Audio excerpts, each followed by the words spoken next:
afternoon.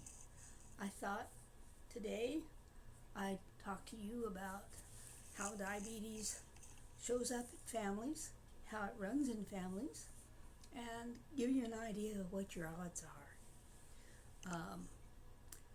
Nobody in my family had diabetes until I showed up with it. I showed up with it just after I turned 11. Nobody else in my family showed up with diabetes until my grandmother showed up with diabetes. Back then they called it senile diabetes because she was in her 80s when she showed up with diabetes, and she controlled hers with diet. She showed up with it before metformin was something that came out, and so they really basically just controlled hers with her diet, and she did quite well just controlling it with her diet. My older sister showed up with it after she had her fourth baby. She had gestational diabetes when she was pregnant with her last child, and I had been a diabetic 25 years by then. So she was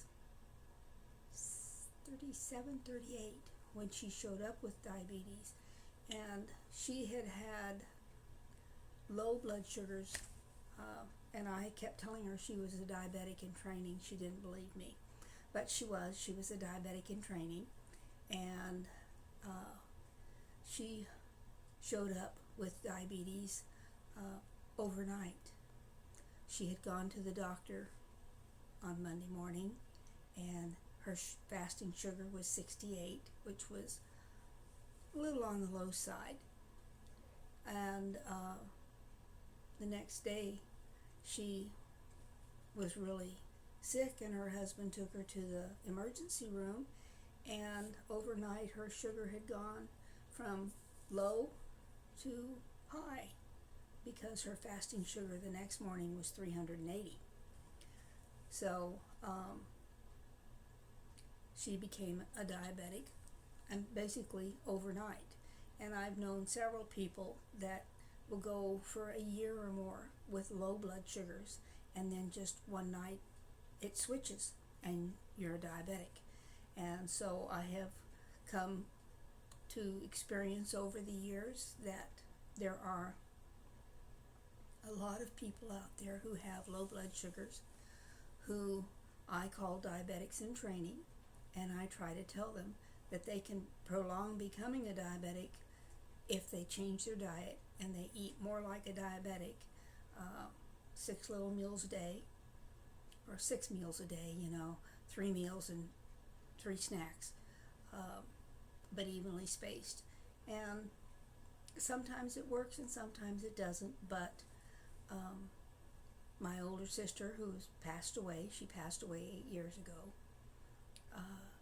and when she passed away, she never took care of her diabetes, never. And when she passed away, it was because more than likely her blood sugar that was over 1500 when they got her to the hospital, and yes, 1500, she had a massive heart attack.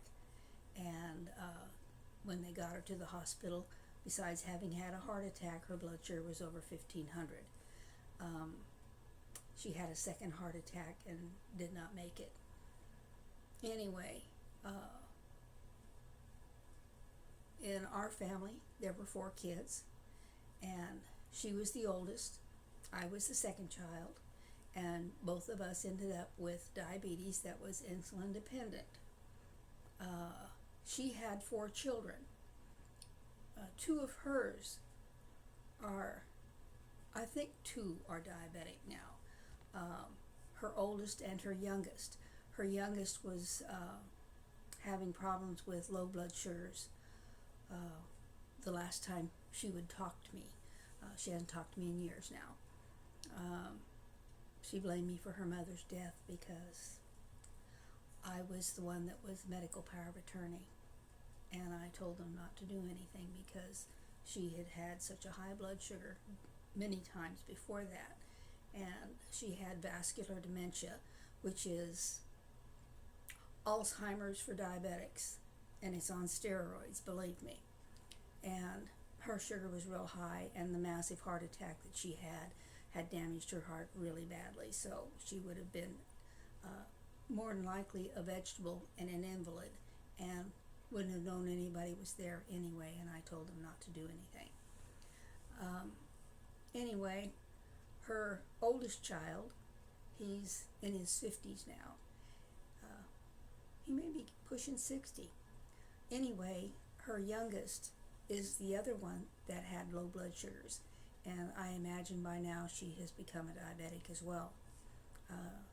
The two in the middle have other health problems, but they are not diabetic.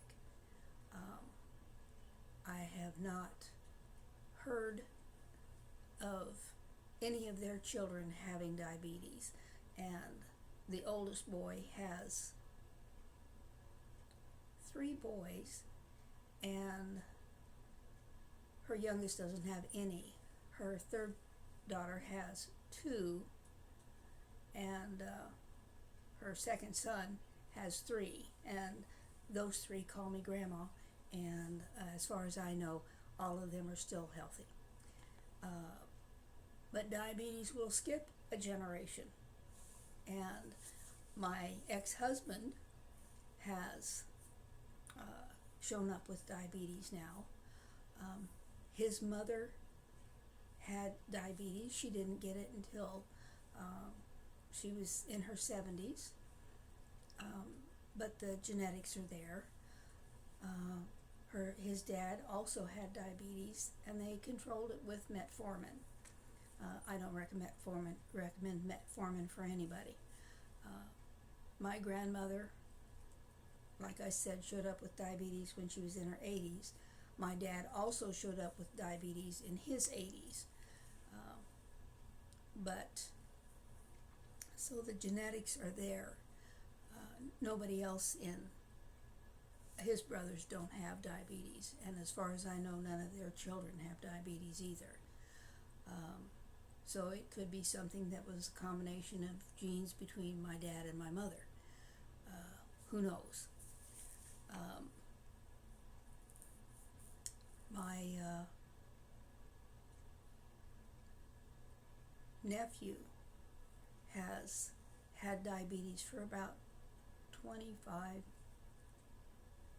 maybe 30 years, depending on how old he is now.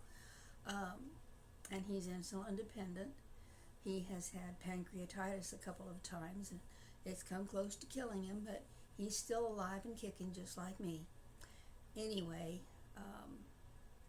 diabetes will skip generations. It did not in my ex-husband's family.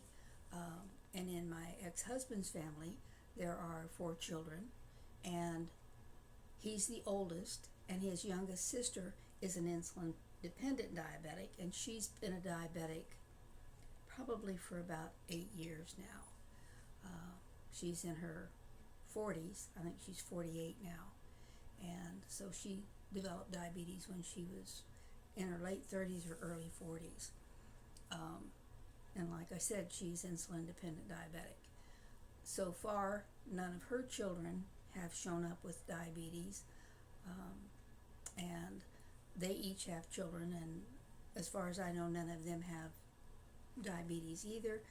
And I would actually recommend, if you have diabetes in your family and you want to know, you can go and have the genetic testing, and they can tell you if you are predisposed to diabetes. And it's always a good thing to know what's out there genetically, and I actually recommend people go and have the genetic testing to see if they're diabetic. Now, my daughter is not biologically mine, but she is biologically my ex-husband's, and I have told her she needs to go and be genetically tested just because it runs in her family, and her mother is a diabetic, so it's always a good thing to know. I told her she needs to tell her brothers and sisters the same thing. I would personally go and do it just to be sure, because you can have the gene and not end up with diabetes, but if you have the genetic testing done, you'll know whether you have the gene and can pass it on, or whether you don't, and whether you're liable to get diabetes. So I would recommend that you go and get the diabetes testing done. It's not anything dumb.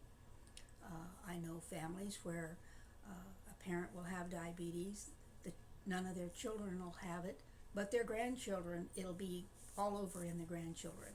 So it does skip generations, and the more you know, the better off you are. So I would recommend anybody who has diabetes in their family to have the genetic test done to see if they have diabetes, or the chance to show up with it. It can be a really hard disease to control. It can be a very debilitating disease at some times. I know people who have lost legs from getting a cut and ending up with gangrene. I have known people who've gotten an infected toe, got gangrene, and died. So it's not something you want to play with. I had a toe that got an infection in it, and they tried to clear it up, and it didn't clear up, and then I had somebody put a bandage on it too tight. One of the nursing students put a bandage on too tight, and the nurse who was supposed to be supervising didn't check. And I don't have any feeling in my feet. I didn't realize it was on too tight. And the next day, my foot hurt, and I went to the ER, and just that quick, I had gangrene in the end of my toe. And it took so long to get all the different clearances from the cardiologist and this doctor and that doctor, that 2 days later, when I had surgery and they took my toe, instead of just taking the tip of my toe to the first knuckle, they took the whole toe. So I am now a 9-toe wonder, I like to tell people. And when I go have a pedicure, I ask if I get a discount because I only have 9 toes. So you see, I have a very warped sense of humor. Anyway, diabetes is not something you mess around with. It can cost you arms, legs, feet, toes. I know it can cost you your life.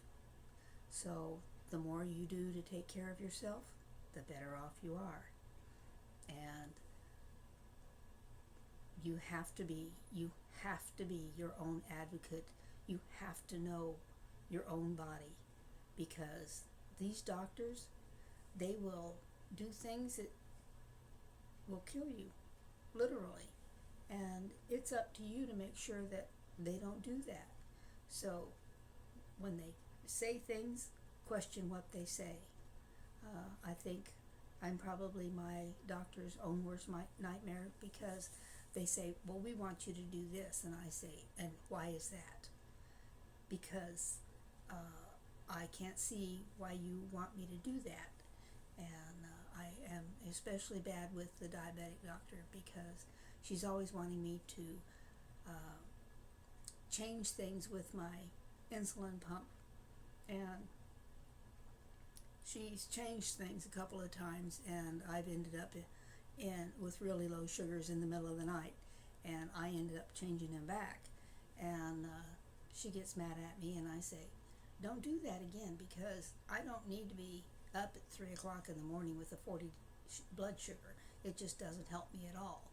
And so she's gotten pretty good about letting me adjust my own insulin pump. And there are times that I will adjust things simply because my diabetes is being stupid. I like to call it stupid. And it's doing its own thing. And it's usually because of the weather, because the weather does affect it. And I especially have to pay close attention to what's going on when the weather changes from fall to winter and from winter to spring, because those seem to affect the diabetes more than anything. It goes because when I'm cold, my sugars are lower. When I'm hot, my sugars are higher. So that's something that the lady down the street and I decided. She called me one morning. She says, "Is your sugar low?" And I said, "Yeah." And she said, "Did you realize that the temperature dropped last night?" I said, "Yeah, I know, it's 40 degrees out." And she goes, "Yeah, mine does this every time the weather gets cold." And then she says, "Does your sugar go up when the weather gets hot?" "Yeah, it goes. It goes up." And so we kind of watched it, and sure enough, it goes up and down with the weather. So that's something to take into consideration. If you're like the rest of us, your sugars will go up and down when the weather changes. And if you noticed my voice, we've kind of decided that part of the problem with my voice is the nerves into my vocal cords are dying, just like the ones going into my heart and the ones that have already died in my arms and legs. So the neuropathy is getting a little worse and it seems to be affecting my voice box sometimes. So I guess on that note, I'll end for today, and I hope you got something good out of it, and I hope it helps you in some way. And like I said, genetic testing, it's worth it. And on that note,